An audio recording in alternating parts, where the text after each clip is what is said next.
Assalamualaikum warahmatullahi wabarakatuh. Alhamdulillah wassalatu wassalamu ala Rasulillah. Segala puji dan puja kehadirat Allah Subhanahu wa taala, juga salawat dan taslim kepada Nabi besar Muhammad sallallahu alaihi wa ala alihi wa sahbihi wasallam. Seperti biasa teman-teman sekalian, di sore hari di hari Senin, semoga Allah SWT berkahi kita melanjutkan bedah buku kita, kumpulan doa dalam Al-Quran dan Hadis yang ditulis oleh Syekh Sa'id bin Waqf Al-Qahtani rahimahullah, dan kita akan masuk ke bab ke-41 dari doa-doa yang beliau susun, yaitu doa agar dimudahkan melunasi utang. Sebelumnya saya akan coba menjelaskan dulu bahwasanya hutang dalam Islam itu hanya dibolehkan bagi orang yang terdesak atau sangat membutuhkan, dan tidak dianjurkan orang berutang sementara dia punya kemampuan. Contoh kasus di zaman kita sekarang yang terjadi banyak pelanggaran agama adalah makin mampu maka makin banyak utangnya. Padahal sebenarnya ini tidak dibolehkan dalam syariat, karena hutang itu sekali lagi hanya boleh bagi orang yang tidak mampu atau terdesak. Kita temukan misalnya penggunaan kartu kredit di zaman kita sekarang, justru makin kaya orang tersebut, maka makin besar limitnya agar dia berhutang. Walaupun cicilan tersebut 0%, sementara dia mampu untuk membeli cash, maka ada larangan dalam Islam untuk berhutang. Jadi hutang ini hanya bagi orang yang perlu saja, terdesak. Ya, sementara bagi yang mampu tidak dibolehkan. Beranjak daripada hadis Nabi SAW yang disahihkan oleh para ulama hadis. Seingat saya ini diriwayatkan oleh Imam Ahmad dan Imam Adz-Dzahabi rahimahullah menyebutkan hadis ini dalam buku beliau, dosa-dosa besar. Matlul ghani, kata Nabi SAW, matlul ghani zulm. Menunda pembayaran bagi orang yang kaya adalah kezaliman atau dosa besar. Ya, makanya Imam Adz-Dzahabi rahimahullah masukkan kategori dosa besar orang mampu yang menunda pembayaran utang. Di sini masuk dalamnya adalah dia utang sementara dia mampu. Untuk apa dia utang? Sementara konsekuensi daripada utang tersebut sangat berat.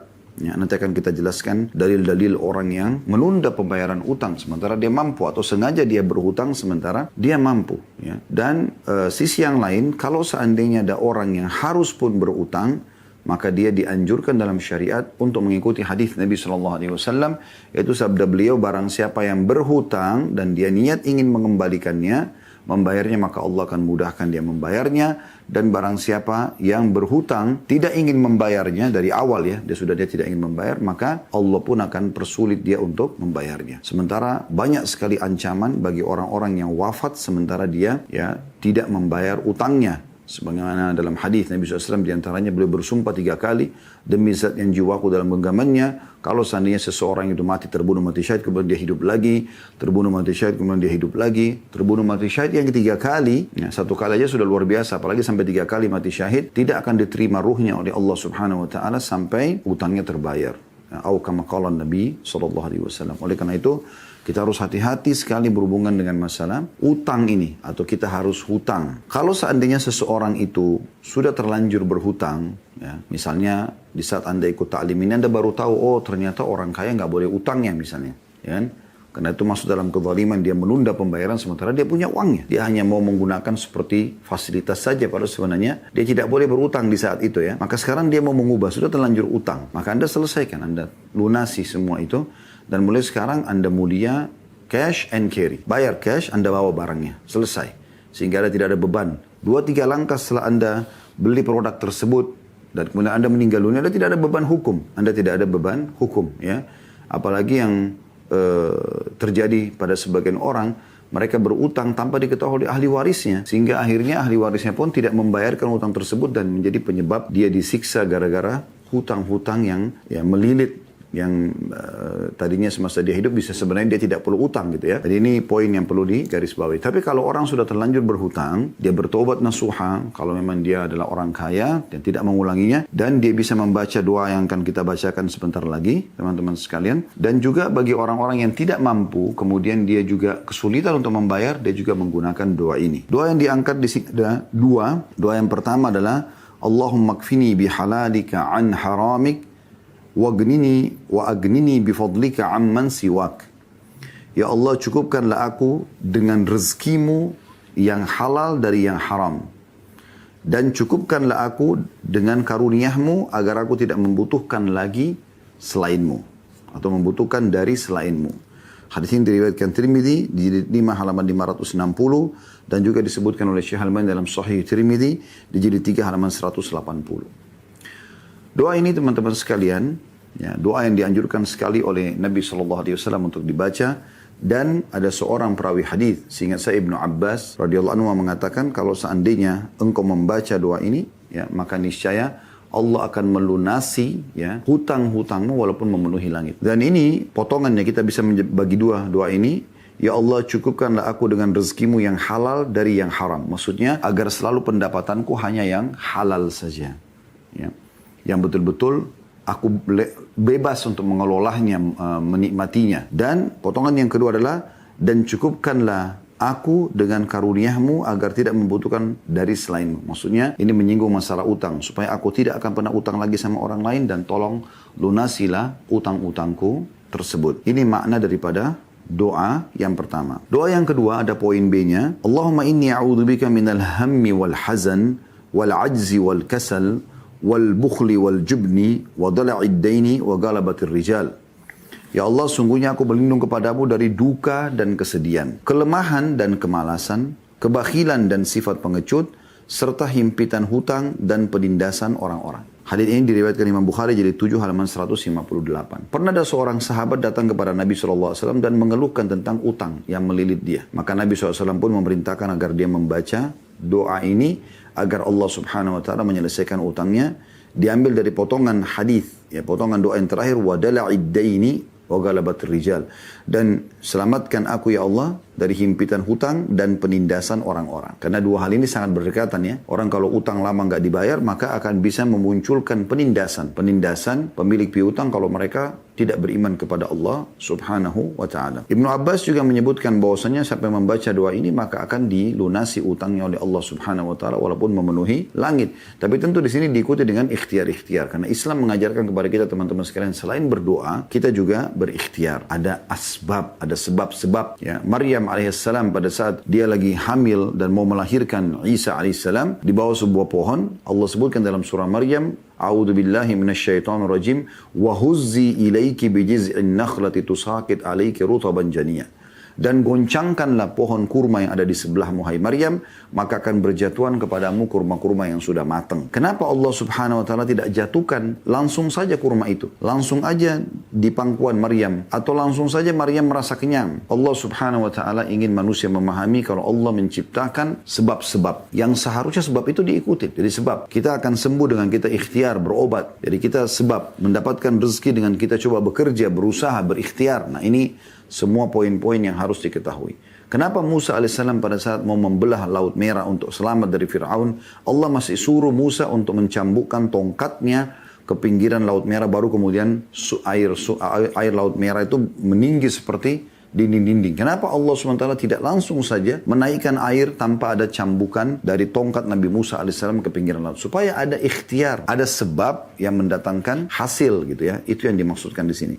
Jadi seseorang itu berusaha berikhtiar menyelesaikan hutang-hutangnya sambil dia membaca doa-doa ini tentunya.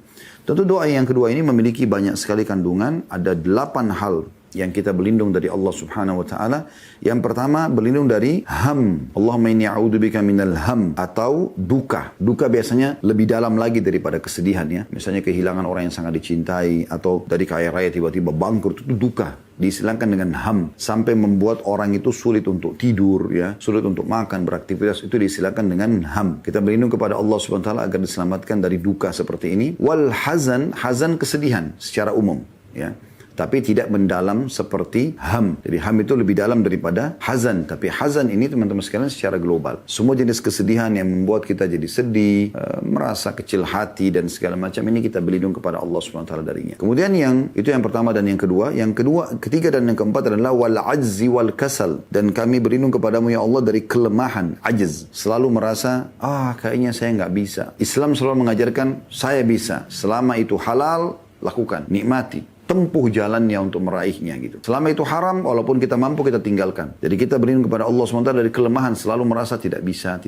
Dan juga al-kasal, ini satu pasang, ya. Jadi orang kalau sudah ajiz, lemah, maka pasti akan malas. Tapi kalau orang semangat giat, maka pasti akan rajin, gitu kan? Maka di sini ajzi wal kasal, kita berlindung kepada Allah dari kelemahan dan kemalasan, karena memang ini satu kesatuan, bersaudara gitu ya. Kemudian yang kelima dan yang keenam, wal bukhli wal jubni, dan kami berlindung kepadamu ya Allah dari kebakhilan, pelit. Ini juga Imam Az-Zahabi rahimahullah, juga Syekh Muhammad At-Tamimi rahimahullah, dan juga beberapa penulis buku tentang dosa-dosa besar masukkan kategori bakhil adalah dosa besar. Pelit, perhitungan, tidak mau mengeluarkan di jalan Allah subhanahu wa ta'ala. Ini kita berlindung kepadanya atau darinya. Dan sifat pengecut, Islam tidak kenal pengecut, selalu pemberani. Pada kebenaran tentunya ya. Berani dalam mempertahankan kebenaran. Kemudian dua sifat yang terakhir, yang ke-7 dan 8, ini jadi saksi bahasan kita. Wadala iddaini, dan terhimpit hutang. Artinya sampai pada tingkat utang-utang itu saya tidak bisa bayar. Wagala batir rijal, ini juga satu pasang, dan penindasan orang-orang. Karena umumnya kalau orang tidak membayar utang, maka akan lahir penindasan.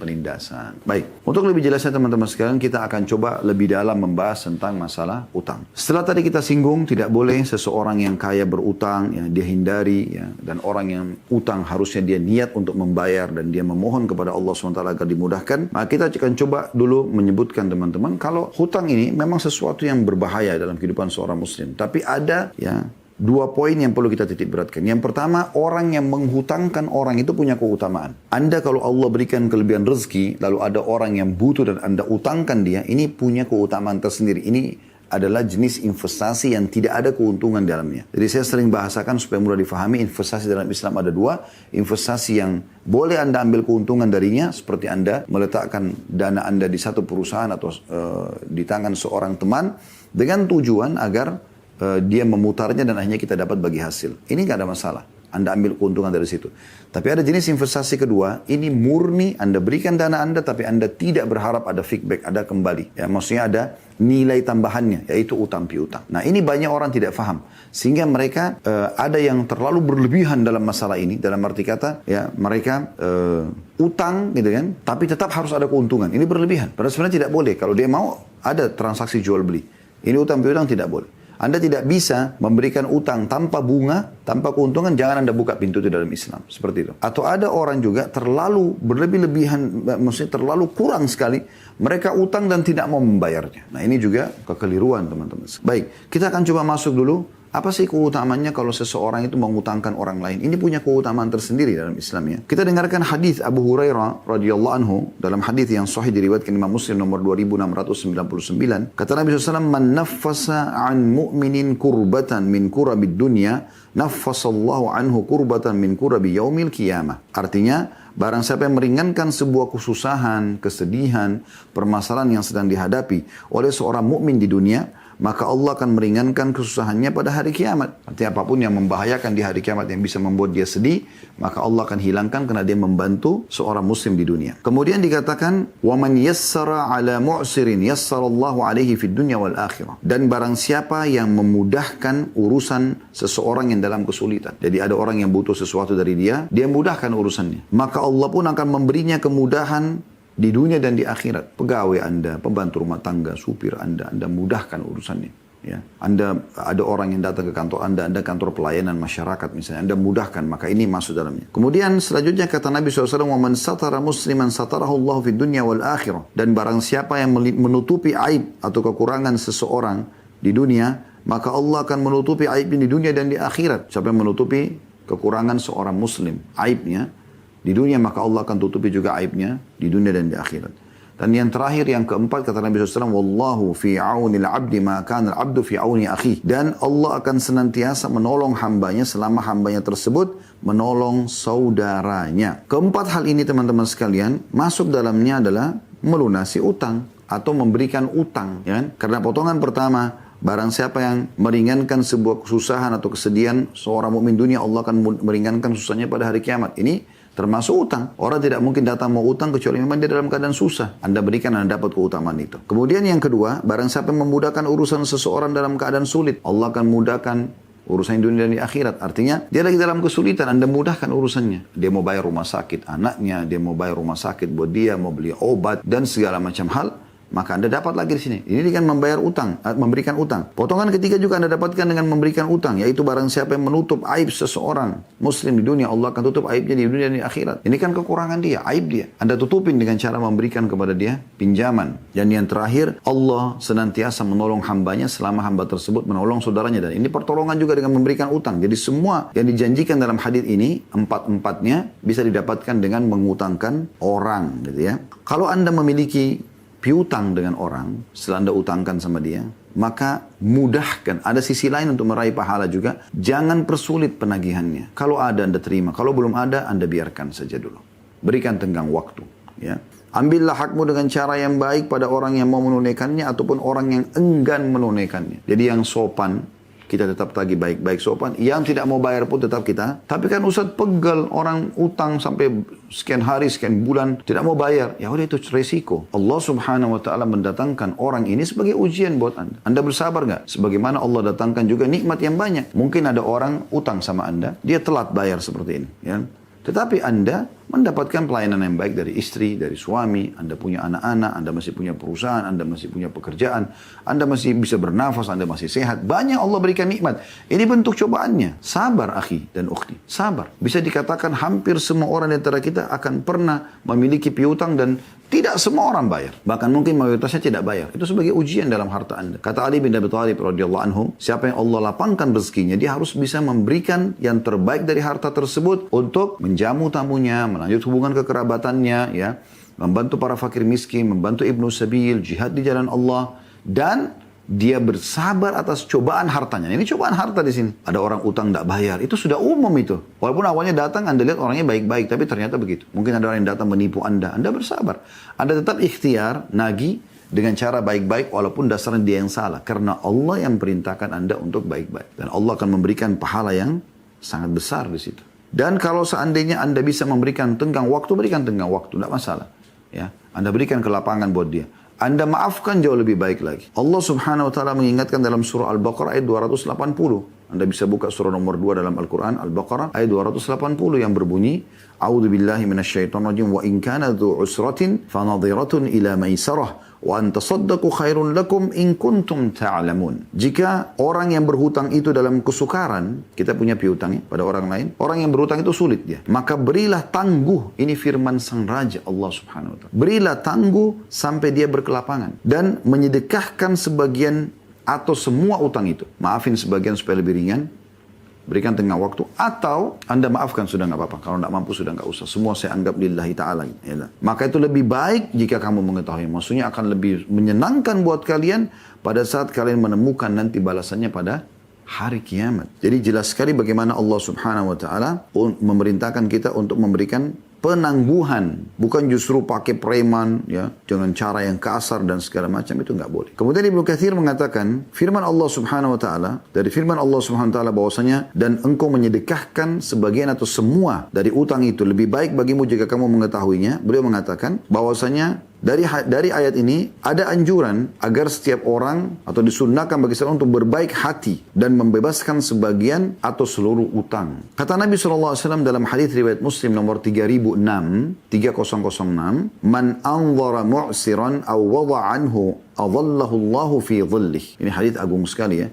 Barang siapa yang memberikan tenggang waktu bagi orang yang berada dalam kesulitan untuk melunasi utang, atau bahkan membebaskan utangnya sekaligus, sudah saya maafin aja, maka dia akan mendapatkan naungan Allah nanti pada hari kiamat. Ini hadis yang sahih. Di mana di mahsyar orang lagi kepanasan, orang lagi kesulitan mau menyelamatkan diri, Anda justru dapat naungan Allah subhanahu wa ta'ala. Pernah dengar hadis tentang 7 golongan yang Allah naungi pada hari kiamat? Tidak ada naungan kecuali naungan Allah. Ya, pemimpin yang adil, 2 orang yang saling mencintai karena Allah, berpisah dan berkumpul karenanya, anak muda yang tumbuh di atas ketaatan Allah, seseorang yang dipanggil berzina oleh lawan jenisnya, yang memiliki kecantikan dan juga kedudukan, kemudian dia mengatakan aku takut kepada Allah, seorang yang bersedekah dengan tangan kanan sampai tangan kiri tidak tahu, seseorang yang hatinya terpaut dengan masjid, seseorang yang mengingat Allah sendirian, kemudian dia menangis, ya. Itu 7 golongan. Tapi ada golongan ke-8 sini, yaitu orang yang memberikan tenggang waktu atau memaafkan utang dari orang yang tidak mampu untuk membayarnya. Dia akan mendapatkan keutamaan ini. Ya, sampai Nabi SAW itu tidak mau mensolati orang yang punya utang. Jadi ada pernah orang yang mau disolati di hadapan Nabi SAW, kemudian beliau bertanya, apakah orang ini punya utang? Ada sahabat mengatakan, iya ya Rasulullah, 2 dirham. Kata Nabi SAW, sholatilah sahabat kalian ini. Nabi sendiri tidak sholatin. Gitu kan. Jadi anjurannya para ulama-ulama besar tidak sudah sholatin. Sampai ada yang mengatakan, ya Rasulullah saya menanggungnya.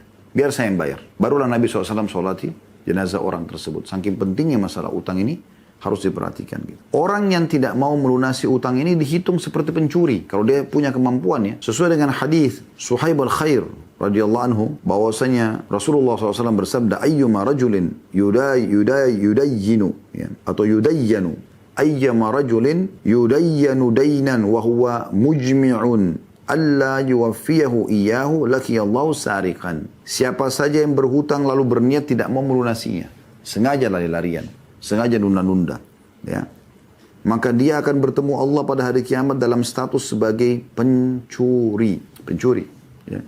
Karena dia sengaja, sama dengan pencuri. Hadis ini riwayat Ibnu Majah nomor 2410 dan Syekh Albani menyatakan hadis ini hasan sahih. Al-Munawi berkata, rahimahullah, orang seperti ini akan dikumpulkan bersama golongan pencuri dan akan diberi balasan sebagaimana hukuman bagi mereka. Dikutip dari kitab Faidul Qadir, jilid 3 halaman 181. Ibnu Majah juga membawakan hadis ini dalam bab barang siapa yang berhutang dan berniat tidak ingin melunasinya. Berarti akan menjadi hukumannya dihitung pencuri. Ibnu Majah juga membawakan riwayat lain dari hadis Abu Hurairah radhiyallahu anhu bahwasanya Rasulullah sallallahu alaihi wasallam bersabda, man akhadha amwalan nasi yuridu itlafaha atlafahullah. Barang siapa yang mengambil harta manusia dengan niat ingin menghancurkannya, ya, maka Allah akan menghancurkan dirinya. Hadis riwayat Bukhari nomor 18. Ibnu Majah nomor 2411, ya. Jadi ini hati-hati sekali. Misalnya ada orang sengaja nih, dia utang atau sengaja. Memang tujuannya untuk menghancurkan keadaan ekonominya orang tersebut. Maka ini lebih berat lagi. Allah pun akan menghancurkan hidup dia. Banyak manusia tidak sadar tentang masalah ini, teman-teman sekalian. Kalau permasalahan yang sedang dihadapi sebenarnya, baik dari bahaya lisannya sendiri, dia pernah doakan keburukan diri dan keluarganya misalnya, atau hartanya, atau pekerjaannya. Atau memang dia punya permasalahan dengan orang yang dia tidak sadari. Ada sangkutan dengan orang lain yang orang terzalimi, akhirnya orang mendoakan keburukan buat dia. Dan ini harus hati-hati. Ya. Ini harus hati-hati. Ya, karena ini permasalahan bukan masalah ringan. Di dalam hadis ya, Nabi SAW tentang bahayanya utang juga ini, hadis diriwayatkan oleh Imam Muslim nomor 1886. Kata Nabi SAW, yukfaru lisyahidi kullu dzambin illa ad-dain. Semua dosa orang yang mati syahid akan diampuni kecuali hutang. Berarti hutang di sini dikategorikan ya, bisa berbentuk dosa, bisa berbentuk sesuatu yang menggantung jiwa dia. Kalau dia sengaja tidak mau bayar, berarti dosa. Kalau dia tidak sempat bayar, maka minimal akan menahan ruhnya tadi. Ya, belum dihisab sama Allah SWT, belum bisa menikmati juga kalau ada pun ada nikmat yang diberikan di alam barzah sana, sampai terlunasi utangnya. Oleh karena itu teman-teman sekalian, kita harus hati-hati sekali. Nabi SAW sering kali mengulangi dalam doa beliau, selain doa tadi yang kita baca itu, ada doa juga yang beliau sering baca teman-teman sekalian di dalam sholatnya. Ya, Sallallahu Alaihi Wasallam. Disebutkan dalam sebuah riwayat Imam Bukhari nomor 2397, kana yad'u fi shalah, bahwasanya Nabi SAW sering membaca dalam doa. Ini kata Aisyah radhiyallahu anha, ya, bahwasanya Rasulullah SAW kana yad'u fi shalah, sering kali beliau berdoa dalam surat, wa yaqul Allahumma inni a'udzubika minal ma'thami wal maghram. Ya Allah, selamatkanlah aku dari dosa dan banyak utang atau terlilit utang. Faqala lahu qail ma aktsara ma tasta'idu ya Rasulullah minal maghram. Seseorang berkata, ya Rasulullah, kenapa begitu seriusnya Anda berlindung dari terlilit utang ini? Qala innar rajula idza gharima haddatsa fakadzab wa wa'ada fa akhlaf. Ini alasan lainnya secara keimanan. Kata Nabi SAW, karena orang kalau terlilit utang, maka dia akan sering dusta, dan dia kalau berkata dia akan dusta, dan kalau dia berjanji dia akan pungkiri. Kena sifat orang-orang munafik gara-gara masalah ini, masalah utang. Dari sekian banyak dalil itu masih banyak dalil yang lain ya teman-teman sekalian. Kita bisa lihat bagaimana utang ini harus kita berhati-hati darinya. Kita jangan buka kecuali dalam keadaan darurat, dan pada saat kita buka kita niat untuk utang. Dan kita sudah sebutkan juga keutamaan orang-orang yang mengutangkan orang lain, dan juga keutamaan orang yang melunasi utangnya. Tadi terakhir sudah kita bahas hadisnya.